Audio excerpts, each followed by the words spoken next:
Shalom, Bapak Ibu yang terkasih dalam Tuhan kita Yesus Kristus.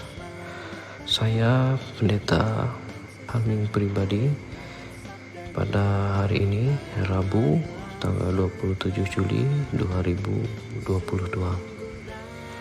Saya mengajak kita kembali bersama di dalam perenungan firman Tuhan yang terambil dari Matius pasal 5 ayat yang ke-43 sampai dengan yang ke-48 dengan judul perikop Yesus dan Hukum Taurat. Terlebih dulu, marilah kita bersatu hati di dalam doa. Ya Tuhan, pada saat hari ini kembali kami boleh mengucapkan syukur. Dan pada saat hari ini juga hamba-Mu memohon pimpinan daripada Roh Kudus. Dan kebenaran daripada Tuhan senantiasa boleh menguasai hamba. Dan apa yang disampaikan pada saat hari ini, kami sebagai pendengar, juga sebagai pelaku firman Tuhan, boleh melaksanakannya dengan baik dan benar di dalam setiap hidup kami. Hanya di dalam nama Tuhan Yesus Kristus kami mengucap syukur. Amin. Pembacaan Alkitab dan yang akan menjadi perenungan firman Tuhan pada saat hari ini yaitu Matius pasal yang ke-5 ayat yang ke-43 sampai dengan yang ke-48, Yesus dan Hukum Taurat. Kamu telah mendengar firman, kasihilah sesamamu manusia dan bencilah musuhmu. Tetapi aku berkata kepadamu, kasihilah musuhmu dan berdoalah bagi mereka yang menganiaya kamu. Karena dengan demikianlah kamu menjadi anak-anak Bapamu yang di sorga, yang menerbitkan matahari bagi orang yang jahat dan orang yang baik, dan menurunkan hujan bagi orang yang benar dan orang yang tidak benar. Apabila kamu mengasihi orang yang mengasihi kamu, apakah upahmu? Bukankah pemungut cukai juga berbuat demikian? Dan apabila kamu hanya memberi salam kepada saudara-saudaramu saja, apakah lebihnya daripada perbuatan orang lain? Bukankah orang yang tidak mengenal Allah pun berbuat demikian? Karena itu haruslah kamu sempurna, sama seperti Bapamu yang di sorga adalah sempurna. Amin.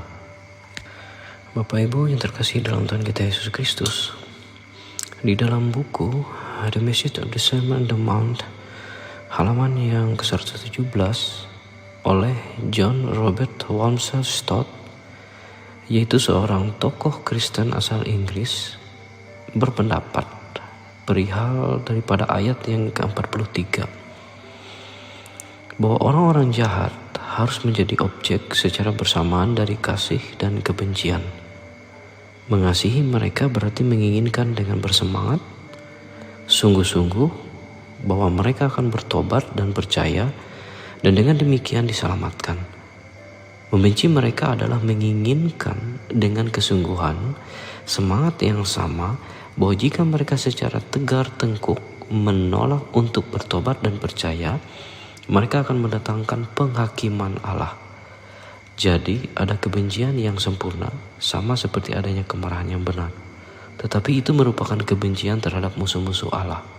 Pribadi kita manusia sepenuhnya seharusnya bebas dari semua dendam, kebencian, dan balas dendam terhadap sesama manusia. Dan harus dibakar, dinyalakan hanya oleh kasih terhadap kehormatan dan kemuliaan Allah. Jikalau kita perhatikan, perihal kata bencilah musuhmu bisa dibandingkan seperti yang tertuang di Mazmur 139 ayat 21 sampai 22 yang berbunyi demikian, masakan aku tidak membenci orang-orang yang membenci Engkau, ya Tuhan, dan tidak merasa jemu kepada orang-orang bangkit melawan Engkau. Aku sama sekali membenci mereka. Mereka menjadi musuhku.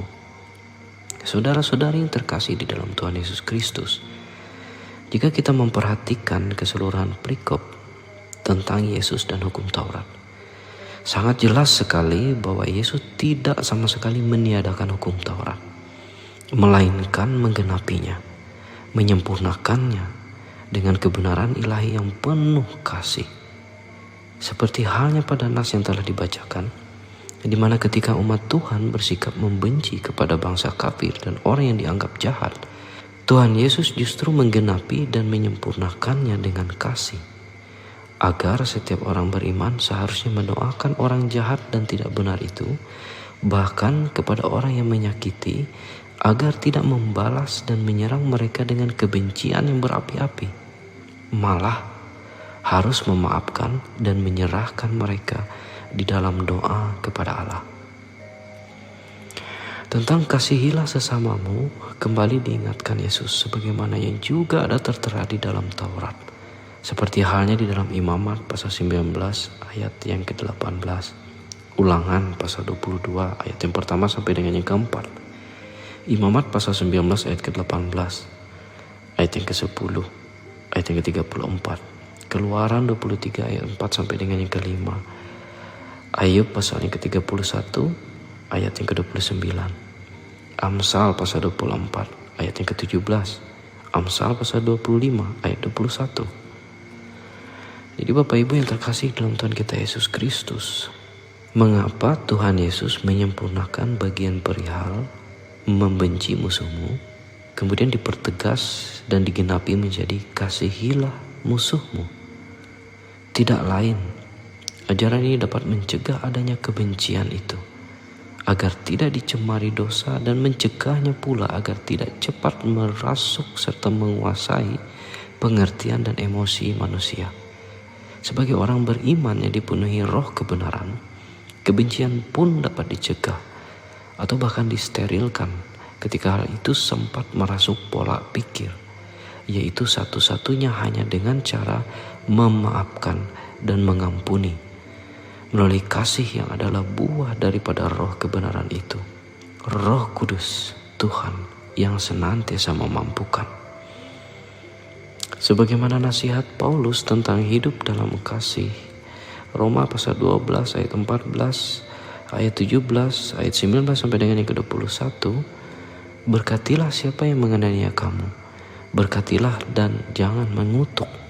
Janganlah membalas kejahatan dengan kejahatan. Lakukanlah apa yang baik bagi semua orang. Saudara-saudara yang kekasih, janganlah kamu sendiri menuntut pembalasan, tetapi berilah tempat kepada murka Allah. Sebab ada tertulis, pembalasan itu adalah hakku. Akulah yang akan menuntut pembalasan. Firman Tuhan, tetapi jika seterumu lapar, berilah dia makan. Jika ia haus, berilah dia minum. Dengan berbuat demikian kamu menumpukan bara api di atas kepalanya. Janganlah kamu kalah terhadap kejahatan, tetapi kalahkanlah kejahatan dengan kebaikan. Sebab kita mengenal Dia yang berkata, pembalasan adalah hakku, akulah yang akan menuntut pembalasan. Dan lagi, Tuhan akan menghakimi umatnya. Ngeri benar kalau jatuh ke dalam tangan Allah yang hidup. Ibrani pasal 10 ayat 30 sampai dengan yang ke-31. Di dalam 1 Korintus pasal 4 ayat yang ke-12b dan sampai 13a pun berbunyi demikian. Kalau kami dimaki, kami memberkati. Kalau kami dianiaya, kami sabar. Kalau kami dipitnah, kami tetap menjawab dengan ramah. Bapak Ibu yang terkasih dalam Tuhan kita Yesus Kristus, ada beberapa aksi yang mana tercatat dan pernah terjadi, yaitu perihal tentang aksi memaafkan. Yang pertama, Eva Moses Kor adalah seorang penyintas Holocaust di bawah arahan dokter dari SS Joseph Mengele di kamp konsentrasi Auschwitz yang berada di wilayah Polandia Nazi selama Perang Dunia Kedua, yang mana orang tua dan saudaranya yang lebih tua dibunuh di kamar gas di kamp Birkenau. Dan di usia 80 tahun, Eva telah berdamai dengan masa lalunya, juga memaafkan orang-orang yang pernah menyakitinya, termasuk Nazi.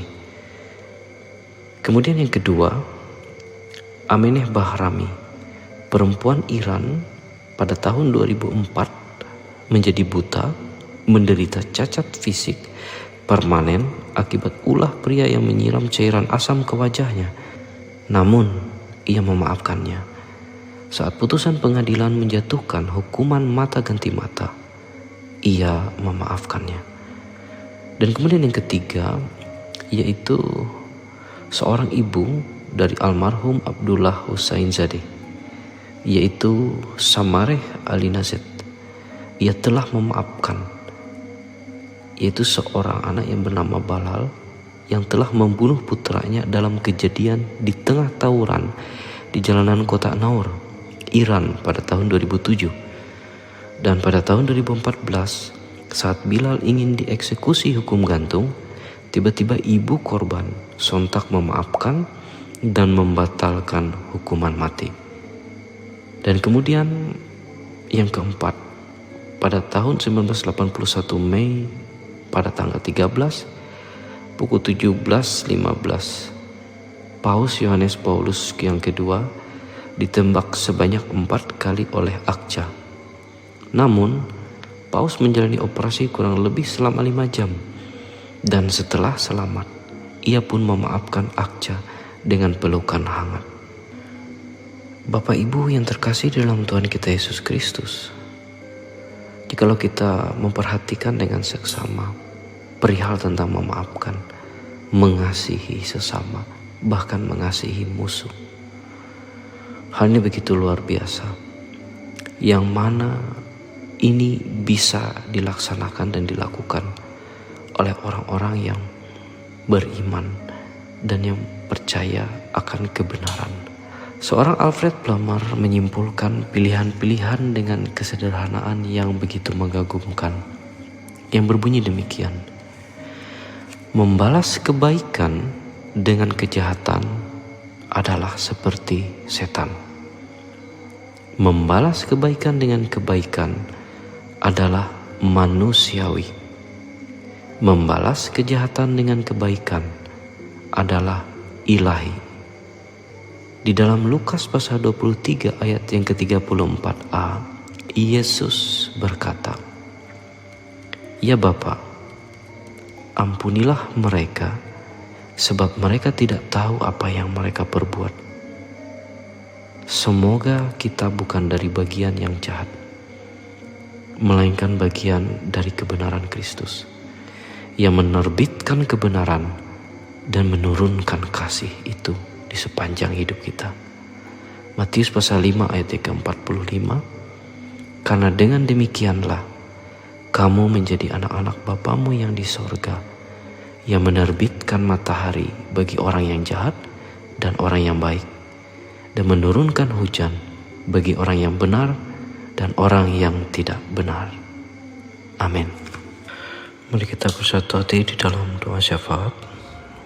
Ya Tuhan, pada saat hari ini kami senantiasa berserah kepada Tuhan, dan kami memohon pengampunan daripada Tuhan.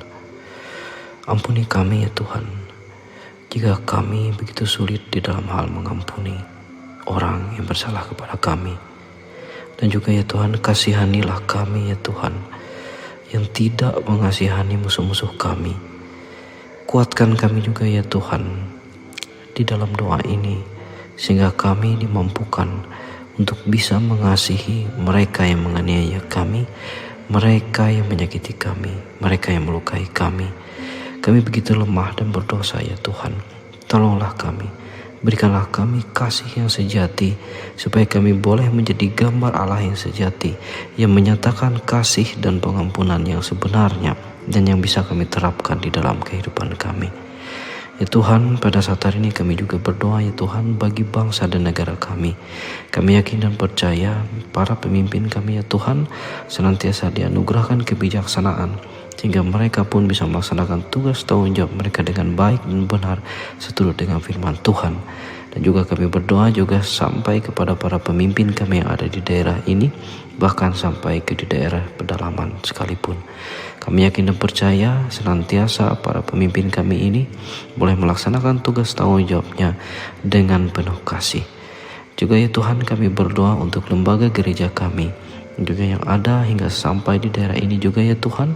Dan kami juga berdoa juga untuk resort yang ada di Puruk Jauh ini juga, dan seluruh hamba-hamba Tuhan yang ambil bagian serta seluruh anggota jemaat yang berpartisipasi di dalam saling tolong-menolong dan saling mengasihi. Kami yakin dan percaya kasih daripada Tuhan senantiasa menyertai kami semua. Kami juga berdoa ya Tuhan, untuk orang tua kami yang lanjut usia, untuk saudara-saudari kami yang baik janda dan duda, untuk anak-anak kami yang tidak memiliki orang tua, anak yatim piatu, anak-anak terlantar, dan juga saudara-saudari kami yang terkena musibah, bencana, dan mereka yang dalam keadaan sakit, dalam pergumulan berat, dalam situasi dan pencobaan yang begitu berat. Kami yakin dan percaya Tuhan senantiasa menolong. Dan kami yakin bahwa rancangan Tuhan adalah rancangan damai sejahtera, bukan rancangan kecelakaan. Kami juga ya Tuhan berserah terkhusus pada saat hari ini kepada seluruh anggota jemaat yang ada di Tumbang Bawah ya Tuhan. Kami yakin dan percaya senantiasa seluruh keluarga ya Tuhan kami yakin diberkati daripada Tuhan. Seluruh pekerjaan kami dalam setiap harapan rencana-rencana hidup kami pun juga ya Tuhan senantiasa jadi di dalam kasih sayang Tuhan. Terima kasih ya Tuhan, hanya di dalam nama Tuhan Yesus Kristus sebagai Tuhan dan Juru Selamat kami, yang sudah lebih dulu mengampuni kami dan yang mengajarkan kami, menguatkan kami untuk mengasihi dan mengampuni sesama kami dengan baik dan benar. Dan nama Yesus Kristus kami berserah. Bapa kami yang ada di surga, dikuduskanlah namamu, datanglah kerajaanmu, jadilah kehendak-Mu di bumi seperti di surga. Berikanlah kami pada hari ini makanan kami yang secukupnya, dan ampunilah kami akan kesalahan kami, seperti kami juga mengampuni orang yang bersalah pada kami. Dan janganlah membawa kami ke dalam pencobaan, tetapi lepaskanlah kami daripada yang jahat. Karena Engkaulah yang punya kerajaan dan kuasa dan kemuliaan sampai selama-lamanya. Amin. Tuhan memberkati engkau dan melindungi engkau. Tuhan menyinari engkau dengan wajah-Nya dan memberi engkau kasih karunia. Tuhan menghadapkan wajah-Nya kepadamu dan memberi engkau damai sejahtera. Amin.